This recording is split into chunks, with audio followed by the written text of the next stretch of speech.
Hola, soy Marisa, la encargada de transmitir a los clientes que eligen el Hotel Plaza para su estancia en el Valle de Benasque la hospitalidad de esta casa, convertida en un hotel de 18 habitaciones, cuya característica más importante es la decoración, realizada por Marina Sancho y las paredes pintadas por Elena Felipe, que han conseguido dar una personalidad propia a los espacios que os invito a conocer y disfrutar.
Hola, soy Pepe Silvestre, cliente del Hotel Plaza.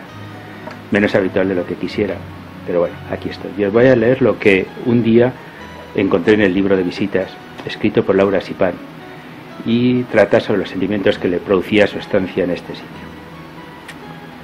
Hablaban de la prisa de la vida, de la aceleración del tiempo, del exprimir, intensificar, del no pararse a disfrutar. Hablaban de las transiciones como vacíos mortales que no nos permiten entender que esto es, justo esto, la esencia de la vida. Y abro los ojos, y me encuentro detenida, pausada, tranquila en este familiar oasis, entendiendo por qué lo llamaron encanto. Escribir en este jardín, con los pájaros, y el viento, y las ramas, y esta mariposa blanca que acaba de posarse a mi lado y me mira, y este sol brillante, y estas nubes densas. Escribir con esas risas sinceras de fondo, con esas ganas de todo y de nada, porque aquí no hace falta nada para tenerlo todo. Es suficiente para entender a qué se refiere en realidad eso de la vida.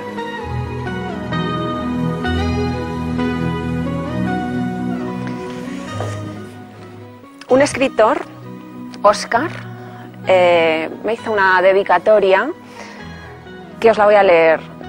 Decía Bertolt Brecht que habitar un hotel significa concebir la vida como una novela. Hoy vivo en el Hotel Plaza y soy feliz.